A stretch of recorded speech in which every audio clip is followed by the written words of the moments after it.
अस्सलाम वालेकुम व्यूअर्स, आप देख रहे हैं जीएम इलेक्ट्रॉनिक टेक मेरा यूट्यूब चैनल और मैं हूं गुलाम मुस्तफ़ा। आज मैं आपको जैक का न्यू मॉडल 555-9F और इसके साथ एक 555-9F जो है एज कटर के साथ है, और जो दूसरा मॉडल आया बगैर एज कटर के वो A4F है। तो इसको हम कैसे रीसेट करते हैं, कोई छोटा मोटा प्रॉब्लम आ जाए सॉफ्टवेयर के अंदर तो इसको कैसे रीसेट करते हैं वो मैं आपको बताऊंगा। इसमें दो तरह का रीसेट होता है। तो उससे पहले जो भी चैनल पे न्यू करें जल्दी से चैनल को सब्सक्राइब कर लें और दोस्तों के साथ शेयर भी किया करें ताकि और दोस्तों के नॉलेज में इजाफा भी हो। तो रीसेट करने के लिए सबसे पहले ये ऊपर एक बटन दिया हुआ है रीसेट का, तो इसको लॉन्ग प्रेस करके रखेंगे तो ये नॉर्मल रीसेट होगी। ये देखिए उसमें साउंड आया रीसेट का, dot dot dot dot line आएगी, उसके बाद नॉर्मल कंडीशन में ये ऑन हो जाएगी। उस मतलब फिर आप चला के चेक कर लें। अगर तो आपके जो भी कोई छोटा मोटा प्रॉब्लम था बैक टेक का या फुट का या किसी भी काउंटर के मतलब वो आपका रिमूव हो जाएगा। बस टाइम क्या होता है कि नॉर्मल रीसेट से आपका जो भी प्रोग्राम है वो रीसेट सही तरह नहीं होता, तो फिर उसके लिए आप सबसे पहले पावर ऑफ़ करेंगे, मशीन की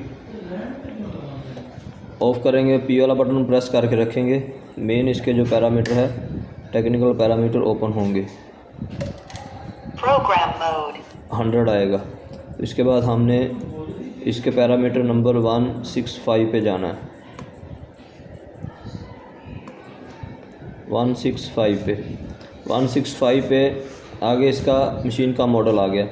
अगर एज कटर है तो 555-9F करेंगे, अगर A4F है तो यहाँ पे A4F करेंगे और यहाँ से हम चेंज भी कर सकते हैं। ठीक है, ऐसे ये देखें A4F होगी तो सेम कंप्यूटर सेम सब कुछ सेम है, तो A4F पे आप करके P को लॉन्ग प्रेस करेंगे। अगर 555-9 है तो इसको चेंज करेंगे तो 555-9F करके P वाला बटन जो है लॉन्ग प्रेस करेंगे कम से कम 3 सेकंड के लिए। तो इसका जो हार्ड रीसेट होता है मास्टर रीसेट वो हो जाएगा। तो मशीन में जो भी किसी किस्म का छोटा मोटा प्रॉब्लम आया होगा वो रिमूव हो जाएगा। उसके बाद आप फिर मशीन को थोड़ा चला के चेक कर लें। और ये मैंने आपको जैक का न्यू मॉडल 555-9F और A4F का मास्टर रीसेट और नॉर्मल रीसेट बता दिया। वीडियो अच्छी लगे तो लाइक ज़रूर किया करें और दोस्तों के साथ शेयर भी करें और कमेंट्स में अपनी राय का इज़हार भी करें। मिलते हैं इस तरह की नेक्स्ट इन्फॉर्मेटिव वीडियो के साथ, इजाज़त दीजिए। अस्सलाम वालेकुम रहमतुल्लाहि व बरकातुहू।